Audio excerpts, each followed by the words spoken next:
Bring along an American Express card to open the door to rewards wherever you go. Morning coffee run with an old friend? Earn cash back. Weekend getaway? Earn miles. Dinner at the hottest restaurant in town? You get the idea. No matter the place or the plan, Amex rewards your inner explorer. See if you pre-qualify for an American Express card with no impact on your credit score. Learn more at americanexpress.com/check-4-offers. Your credit score may be impacted if you accept a card. Terms apply. The CBS Radio Mystery Theater presents...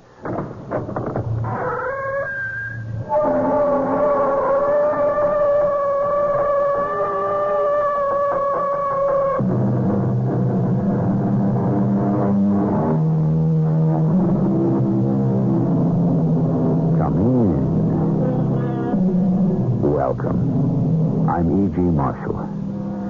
The famous French detective Eugene Valmont rarely, in his brilliant international career, came across such an equal as he meets in the story about to unfold. A war of nerves turns into a battle of wits, which I am happy to report to you from the front lines. Jean-Pierre, shine your flashlight onto the desk so that I can examine the papers. Monsieur Valmont, it's hard to believe Dr. Willoughby could be up to something so underhanded. Are you speaking of Dr. Willoughby, alias the aged messenger, alias Ralph Summertrees? I doubt if he is as innocent as he looks, but let us wait and see what I find here.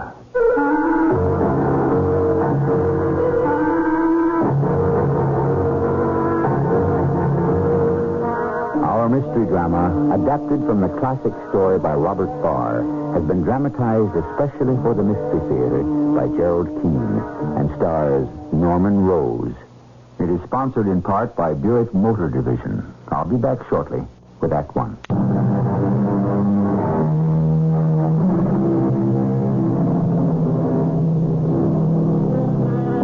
We are in England, the late 1800s.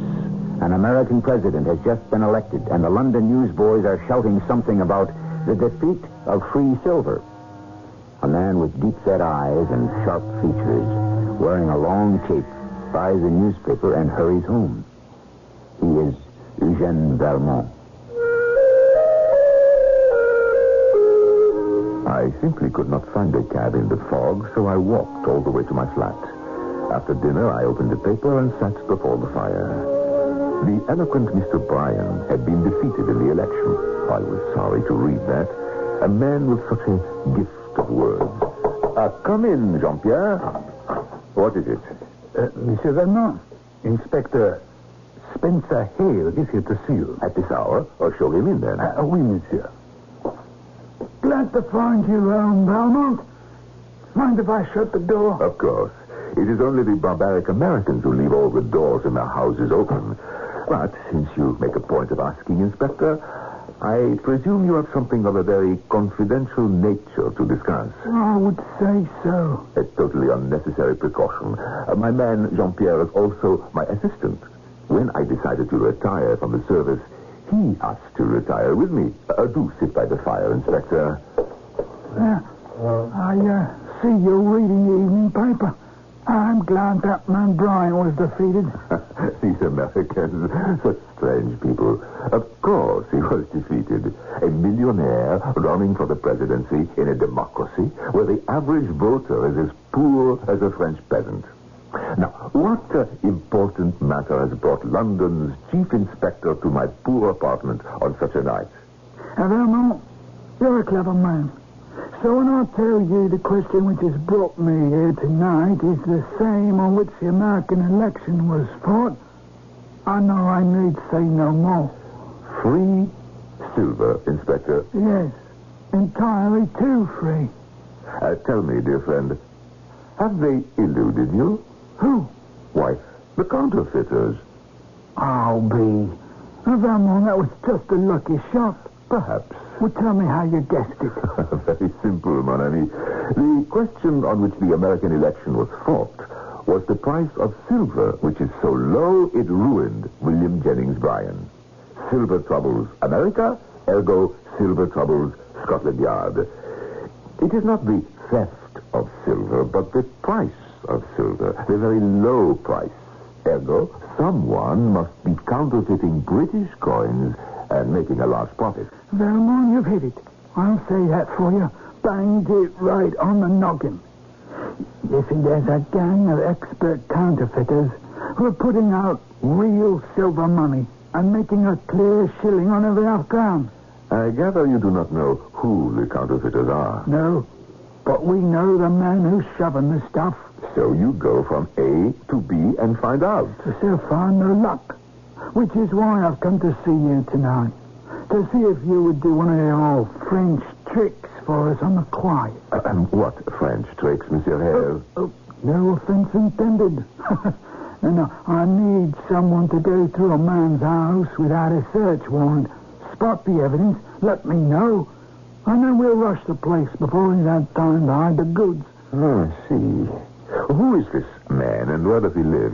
Well, his name is Ralph Summertrees, and he lives in a very posh 4-story in Park Lane. And why do you suspect him?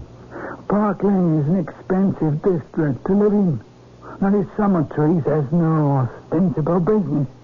Yet every Friday, he goes to the United Capital Bank in Piccadilly and deposits bags of silver coins. And they are, of course, the real thing, not counterfeit. Naturally. But it's no great problem to go around London with a pocket full of counterfeit 5-shilling pieces, buy this, that, and the other, get the change, and come home with legitimate coin. Why don't you nab him on his way out when he's got a pocket full of counterfeits? Well, we thought of that, but we want to land the whole gang. And if we arrest him for passing, whoever doing the counterfeiting will escape. And you know for certain this Summerfield... The Summertrees? Yes, that he is not the counterfeiter. Well... Of course you do. You've got one of your own men working in his house. Unfortunately, your man has not come up with any evidence. You've hit it again, Valmont. I've got a man there called Podgers working his butler there, but... He has come up with nothing, eh? Tell me, how does the money get to this Summertrees in Park Lane? It's brought there every night by a man who looks like an elderly, respectable city clerk. He puts it in a large safe in a dining room on the ground floor. Have you had the clerk followed? Oh, certainly. Oh, what do you take us for?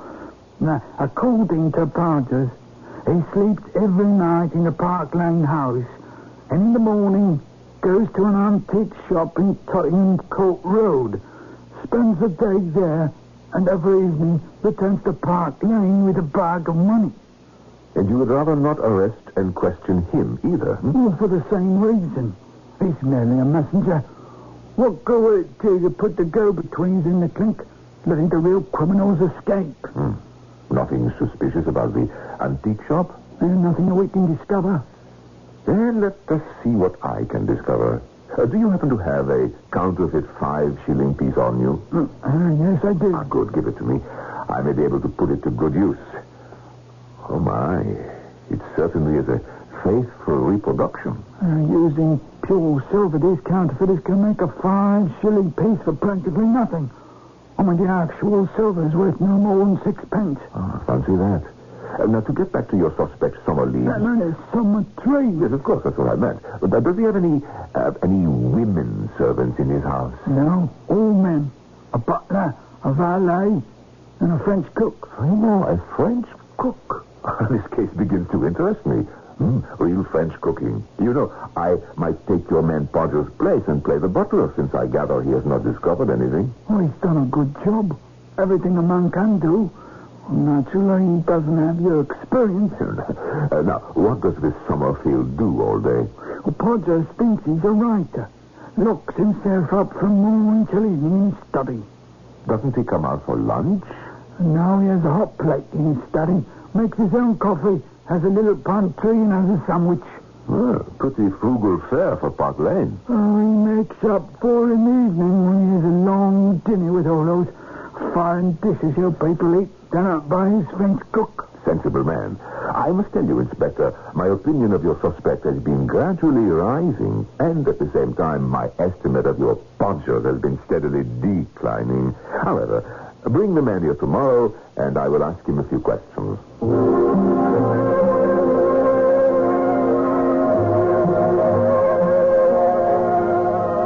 Monsieur Valmont, This is Sergeant Podgers.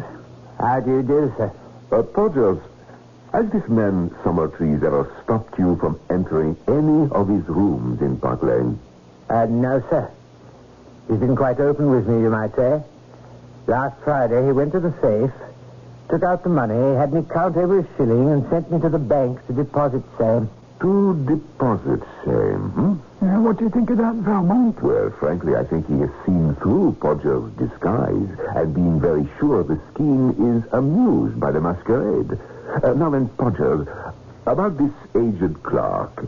He arrives every day with the money at what time? At prompt 6, sir. Does he ring or let himself in with a latchkey? With a latchkey. How does he carry the money? In a locked leather satchel, sir. And you have seen him go directly to the dining room, unlock the safe, and put in the money? Yes, sir. So, it is the aged clerk who unlocks the leather money bag. Yes, sir. Let me see, that is 3 keys used within as many minutes. Did you ever see Mr. Summertrees with this bunch of keys? For instance, the time he opened the safe and you counted the money and took it to the bank, what key did he use? I don't remember, sir. Once the money is in and the safe locked up, what does the clerk do? Goes to his room, sir. Where is it? On the 3rd floor. Where do you sleep, Podgers? On the 4th floor. The rest of the servants. And Mr. Summertrees? On the 2nd floor, adjoining his study, sir. The house consists of 4 stories and a basement, and you have gone through it all. Yes, sir. And you can let me in so that I can make an examination? Oh, yes, sir.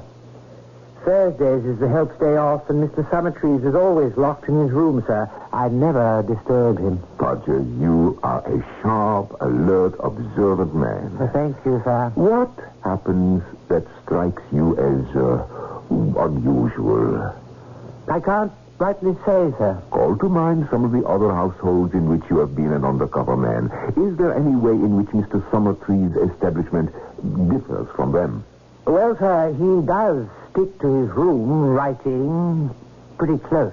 Anything else, no matter how trivial? He seems fond of reading, too. Leastways, he's fond of newspapers. He takes all the morning and evening papers. And what is done with them after he has read them? Well, they're sold to the ragmen, sir, once a week. Well, do they appear to have been read carefully? Anything cut out of them? Not that I could see, sir. I can't see what the man's reading habits have to do with anything. Oh, a great deal. Potter, today is Wednesday. Tomorrow morning I would like you to bring here to my assistant, Jean-Pierre, whatever newspapers you have gathered this week to be sold. Oh, Valmont, what's all this mystery about the newspapers? Mystery? Au contraire, Inspector. I would say the entire case is perfectly plain. What's perfectly plain? Your suspect, Summertrees, is not a counterfeiter, nor is he in any way connected with counterfeiters. What is he then? Something far more interesting. And that is what I plan to find out. As the great Sherlock Holmes would say, Hello, what have we here? obviously his French counterpart, Eugene Valmont, has an unusual analytical mind. I'll admit to you he's several steps ahead of me. Where those steps lead, I hope we shall discover when I return shortly with Act Two.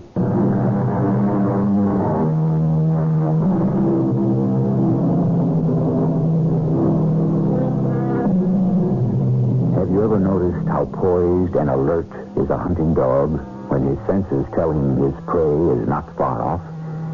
Our Eugene Valmont has picked up a scent, but where does it lead? To whom? A fox? A wolf? Perhaps a man disguised in sheep's clothing? The following day, our French detective arrives at the Park Lane house. Policeman Podgers leads him to the third floor. And this, I take it, is the room where the aged clerk who delivers the money spends his evenings. And nights. Yes, sir. I advised you to come here today, Monsieur Valmont, because I accidentally opened the study of Mr. Summertrees, and he's not there. I'm sure he'll be out for quite a few hours. Ah, good. Now, to make a thorough search. What are you looking for, sir?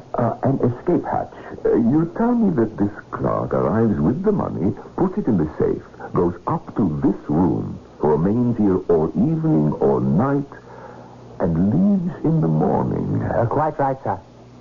Don't you find it peculiar he should arrive at 6 and go to bed hungry? No dinner? Oh, I never thought of that, sir. Yes. And you never told me what he looked like either. The clerk, sir? Quite old. Grey hair, grey beard. Yes. And your master Summertrees, how would you describe him? Well, a younger man, quite clean-shaven. That's the closet door you're tapping on, sir. Yes, I know it is. And I shall go inside the closet and continue tapping. There must be a latch here somewhere. Huh. Why would anyone hang a pair of trousers on a hook back here? Now, suppose we give this hook a little twist. Good Lord, sir. The panel in the back of the closet is moving. So it is. Podgers, I want you to go down one flight into Mr. Summertrees' study and wait there for me. Now, sir? The sooner, the better. Podgers, are you there? Mr. Valmont. How did you get down here into Mr. Summerfield's closet? I walked down, Podgers. There are 2 closed closets, one directly above the other, and behind them a connecting secret stairs. You see why this would be useful, Podgers. Not entirely, sir. The aged messenger who has all the keys puts the money in the safe, then goes up to his room on the 3rd floor, into the closet, back down the secret stairs to the 2nd floor closet, removes his beard, changes clothes, and so forth, and becomes who he really is, Mr. Summertrees. He has an excellent dinner prepared by an excellent French cook, and the next morning he reverses the procedure, becomes the aged messenger, and goes off to this shop on Tottenham Court Road. Podgers, I fear you've been watching empty rooms on the 2nd and 3rd floors, and a suspect who wasn't in them for over 2 weeks. Well, why would he do all that? There is a great deal of safety in a one-man operation. The following day, Friday, my assistant, Jean-Pierre, and I stood outside a certain antique shop in Tottenham Court Road, gazing at the bric-a-brac in the window.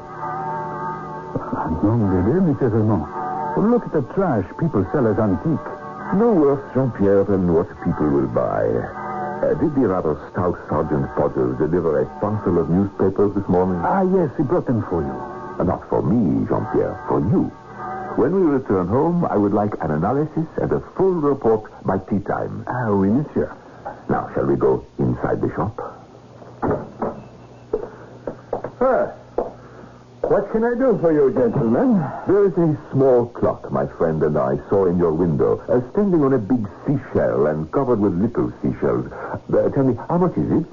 7 and 6, sir. Shall I get it out so you can have a look at it? By all means. Get it out and wrap it up. We shall buy it. Jean-Pierre, do you happen to have any small change about you? I'm afraid I don't. Nothing smaller than a 5-pound note. Well, then, here's a sovereign, my good man. 20 shillings. Do you mind the change being all in silver? No, not in the least. Here we are, sir. I think you'll find that correct. Thank you. Intriguing place you have here, sir. May I inquire your name? Willoughby.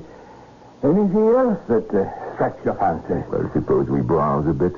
Have a look around. By all means. The shop is yours, gentlemen. Now, wrap up your seashell clock, if you'll excuse me. Take your time.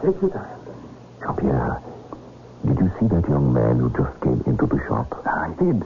He went directly to the back room, and this Willoughby right after him. Let me inspect the silver he gave me in change. Half a crown, 3 2-shilling pieces, 1, 2, 3, 4 separate shillings. Jean-Pierre, how do they look to you? Well, I would say badly enough made to be the real thing from the British Mint. Agreed. So we know he is not palming off counterfeit money. When he returns, we'll buy something small and give him the inspector's counterfeit 5-shilling piece and see how he reacts to that. The young man who just came in. He is leaving, going out the door. Gentlemen, have you found anything else that caught your eye? Yes, this little inkstand. How much is that? 2 shillings. Do take it out of this. 5 shillings. Yes, sir. Here you are, sir. Oh, do excuse me, will you? I shall be right back. Jean-Pierre, another young man. Quite a bit of traffic to the back room. At any rate, I'm assured my first conclusion was correct. He took the coin without blinking, so it is highly unlikely anything of a counterfeit nature goes on here. Jean-Pierre, I'm going to move toward the front door. While our shopkeeper is engaged, I'm going to make a wax impression of the key. Should he return unexpectedly, detain him. Over by the door is a pile of what looks like pamphlets ready to be mailed. I think I'll help myself to one. Did you make the key impression? I did. Did you secure the pamphlet? I did. I can see through that back door. The young man is getting up to leave, Mr. Willoughby. A good time for us to go also. You have the purchases.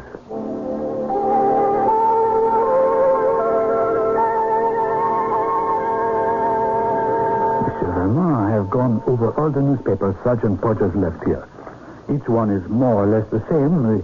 The usual advertisements of pills and soap and so forth. Aside from that, there is one kind of advertisement common to all these papers. It says it can cure absent-mindedness. Well, let me show you, monsieur. Let's see. Are you absent-minded? There is no need to be. You can cure confusion and forgetfulness. Apply by mail for our template.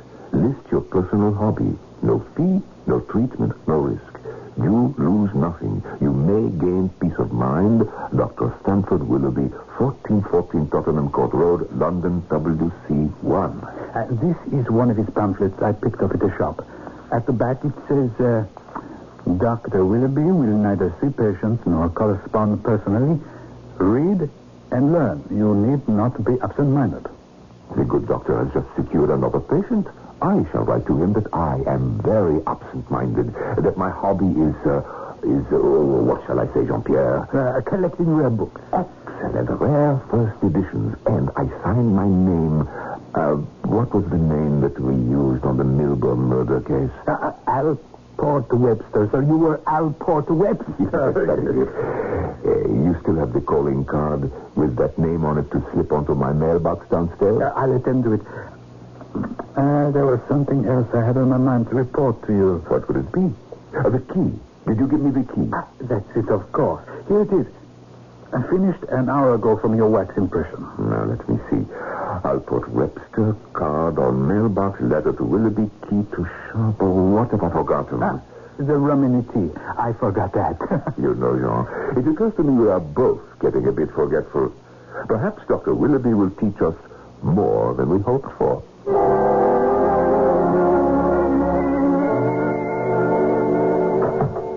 Good morning, Monsieur Valmont. Good morning, Jean-Pierre. There is a Mr. Angus MacPherson outside. He's come to see a Mr. Alport Webster. Here. There is his card. So soon, Mr. Webster has a visitor. Jean-Pierre, show the gentleman in. You may come in, sir. Mr. Webster, how kind of you to receive me. Your card reads Angus MacPherson, Rare Books. Now, in what can I serve you? These 3 books I put before you. Are you interested at all in first editions, Mr. Webster? It is the only thing I am interested in, but, unfortunately, they often run into a lot of money. Aye, that's true. These 3 do run into some money. This one, it costs £100. However, it is an excellent value. The last one sold at auction here in London for £150. This book is £40, and this one £10. I'm sure, Mr. Webster, you could not duplicate 3 such treasures at these prices in any bookshop in Britain. Oh, yes. Quite extraordinary. Beautifully cut up. Excellent condition. How, sir, for instance, did you learn that I was a collector? Mr. Webster, I must confess I chanced it. I do that very often. I enter a flat like this at a good address, send in my card to the name on the mailbox, and if I'm invited in, I ask what I asked you. Are you interested in rare editions? Well, if he says no, I'll leave. If he says yes, then I show my books. Mr. MacPherson, since this is the first time you have called upon me, you have no objection if I ask the name of the owner of these books? Oh, his name is Mr. Ralph Summertrees of Park Lane. I shall be glad to leave the books with you and come back tomorrow when you've made up your mind. Oh, no. It is rather a question of money. I was going to tell you, I have a very good friend. And when people find it inconvenient to put down a considerable sum, he pays for the books. Then I make an arrangement with my customer to pay a certain amount each week, installments small enough to suit the client. Suppose I take the book at £10. What installment should I have to pay each week? What you like, sir. Would 5 shillings be too much? I think not. Done, then. If you pay me 5 shillings now, I will leave the book with you, and will call on you this day each week for the next installment. Good enough. Here you are, 5 shillings. Until Wednesday next, then, Mr. Webster. A pleasure. Jean-Pierre, I'll have my man to show you out. Jean-Pierre, show Mr. MacPherson out. Good day, sir. Yeah, and thank you. And happy reading. You've got a treasure there. Very fine indeed. Gold tube, red Morocco leather, no less. Jean-Pierre, has our Mr. MacPherson left? Yes, monsieur. Oh, is that a book you bought, sir? No, Jean. It is cheese for our mousetrap in a most exquisite binding. Unquestionably, Eugene Valmont is uncovering a swindle. How it works, who works it, who gains, who loses, are all questions to which you have every right to expect answers. But since when have I ever disappointed you if you remain tuned in for Act 3? I'll be back shortly.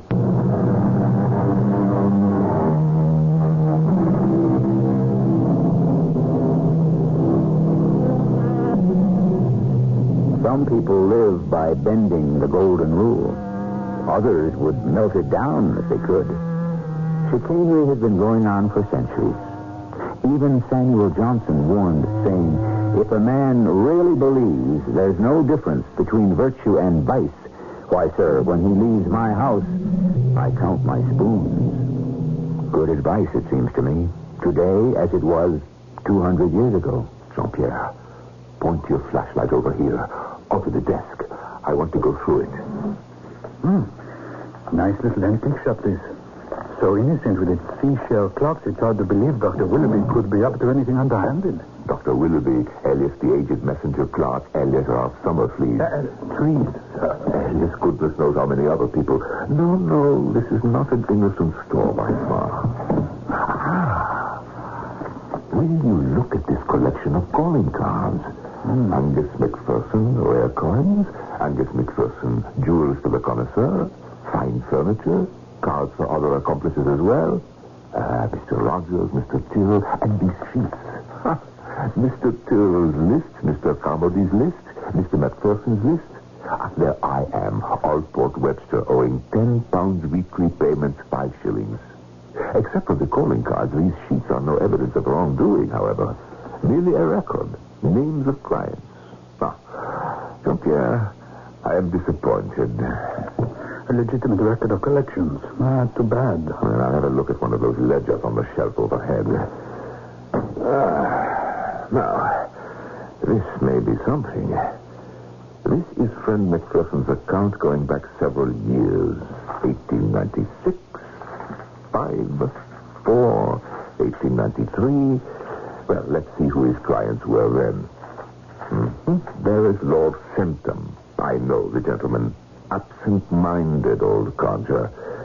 See page 47. 47. Lord Semptam. Purchased Chippendale wing chair, £50.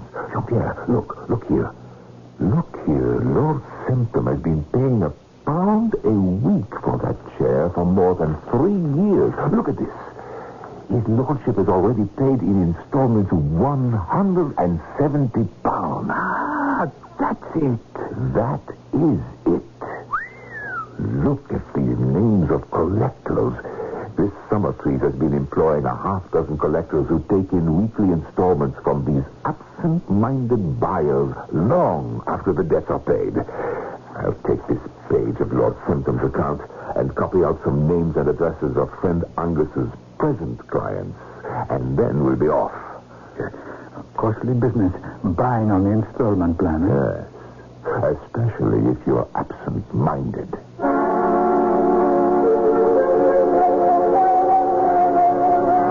Valmont, I got your message. Why are we meeting here in Trafalgar Square? If one has secrets to divulge, the most public place is the most private. That's what we were taught in the Paris Sûreté. Well, so what is it? You say you already have evidence against the man. Evidence absolute and complete. Well, then who are the counterfeiters? My dear Hale, I have told you since the beginning that Summertrees was neither a counterfeiter nor a confederate. But I believe I have evidence sufficient to convict him of quite another offense, which is probably unique in the annals of crime. Inspector, I would like you to come by to my flat next Wednesday at about 5:45, prepared to make an arrest.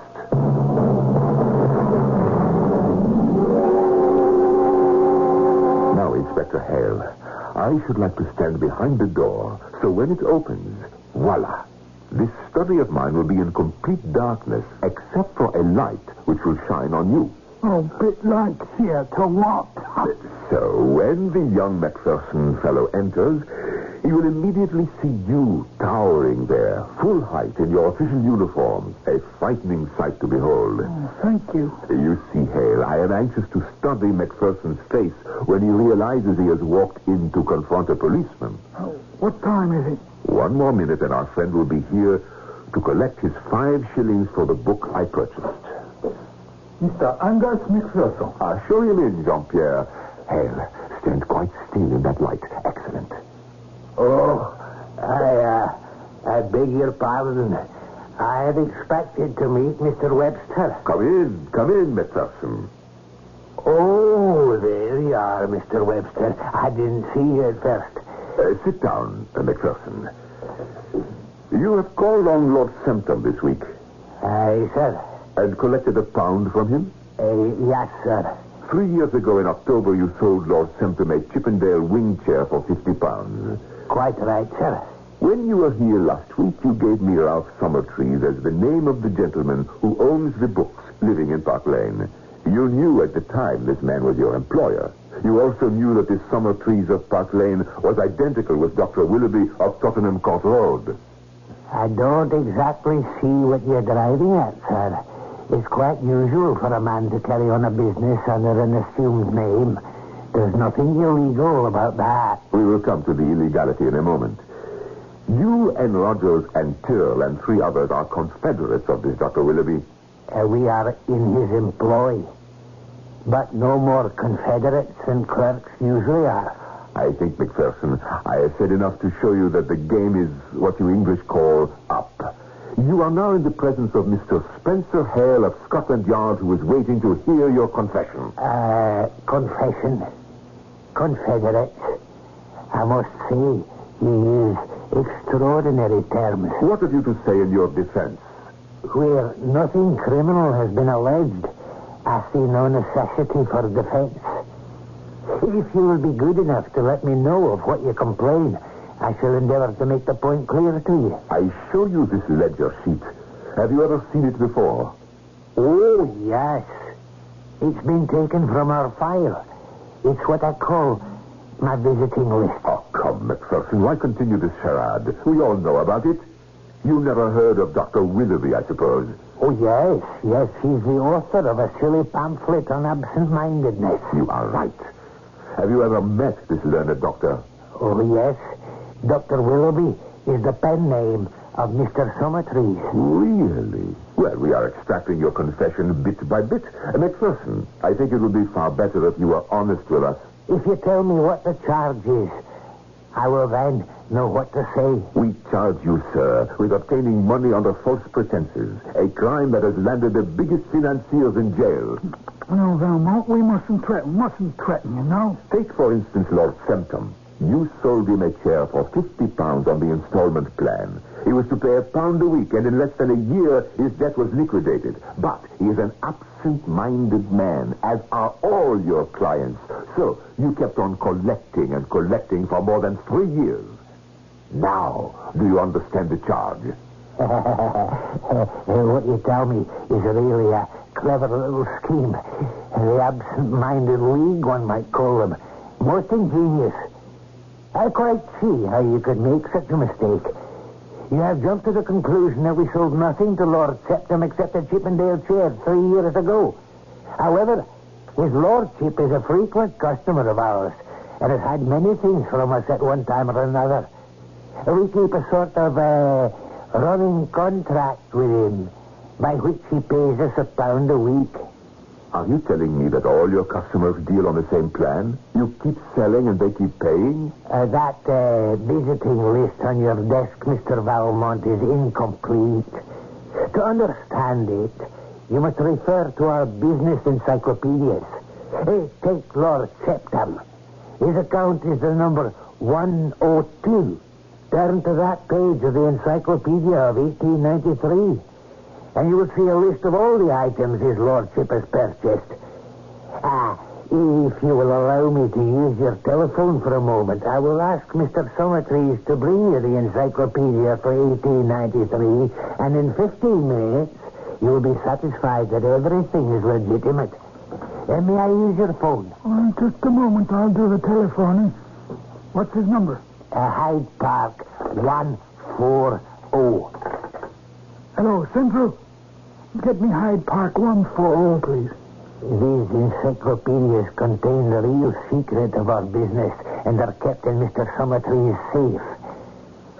Is this the residence of Mr. Summertrees? Oh, is that your Podgers?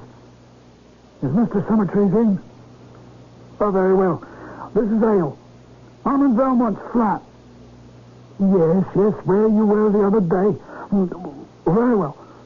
Now go to Mr. Summertrees and say to him that Mr. MacPherson wants the encyclopedia for 1893.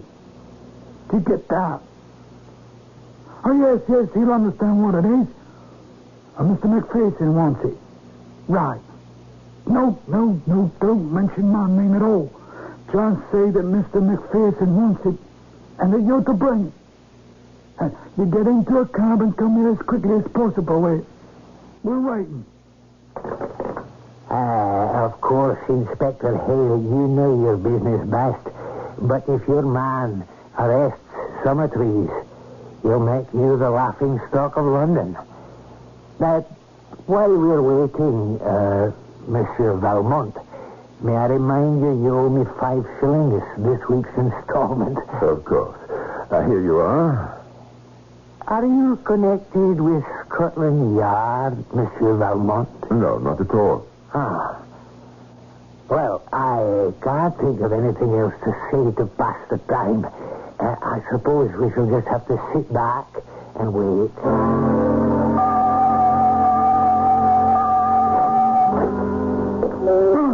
Podgers, give me the book. Let's see. The Encyclopedia of Sport, 1893. What sort of joke is this, MacPherson? Oh, no. I might have known this had happened. If you'd allowed me to telephone, I should have made it perfectly clear to Mr. Summertrees what we wanted. There's an increasing demand for out-of-date books on sport, and he thought this is what I meant. There's nothing for it but to send your man back to Park Lane and tell Mr. Summertrees we wanted the locked volume of accounts of 1893.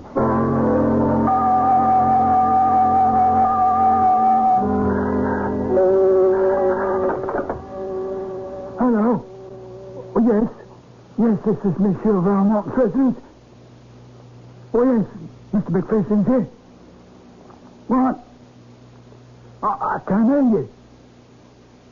Out of print. The encyclopedia for 1893 is out of print. What?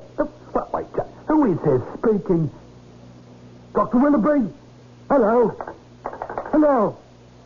Oh, he's run off. Hale, stop him. Stop it, Thompson. What's he done? He took that sheet from the ledger and threw it into the fire. He's destroyed evidence. MacPherson, how dare you burn that sheet? Because, my dear Monsieur Valmont, it did not belong to you. Because you stole it. Because you had no right to it. And because you have no official standing in this country. I have always maintained these sheets and ledgers should not be kept. Mr. Summertrees, however, persisted. But he made this concession. If I ever telephoned him the word encyclopedia, he would at once burn those records. When done, he was to telephone back to me the words, "The encyclopedia is out of print." Now, gentlemen, either put me formally under arrest or see me to the door. This farce is now over. A very good evening to you, Inspector Hale, and a good evening to you, Monsieur Eugene Valmont. I shall give myself the pleasure of calling next Wednesday at 6 for my 5 shillings.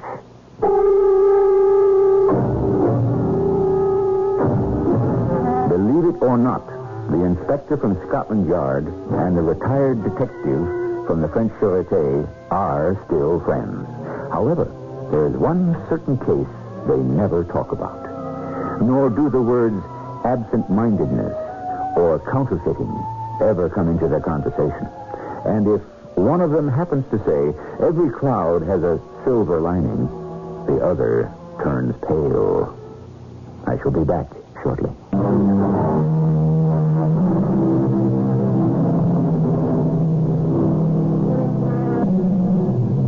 In the world of the wicked, a certain kind of swindle is regarded as a very great act, the one that's foolproof. And the greatest artist is the one who takes the least risks. I dare say among the hundreds of tales of rogues and knaves I brought you on the Mystery Theater, this is the first in which flim-flam flourishes. I hope it is the last. Our cast included Norman Rose, Robert Dryden, and Lloyd Batista. The entire production was under the direction of Hyman Brown. And now, a preview of our next tale. The spirit, having achieved the ultimate understanding, leaves the body and tries to become one with the universe. Leonard, I'm drowning. But the time is not yet, and so it must be born anew in another body. Leonard, is this you? Bridges, I am finally free. I know at last. I know. The guru showed me who I am. Who are you? I have been born again, recreated. Although, realistically, I never died. Yeah? Once again, I walk the world. I think, I dream, I create. But who are you? That is, who do you think you are? Oh, I know who I am. Yeah? Yeah. I'm Leonardo da Vinci. This is E.G. Marshall inviting you to return to our Mystery Theater for another adventure in the macabre. Until next time, pleasant dreams.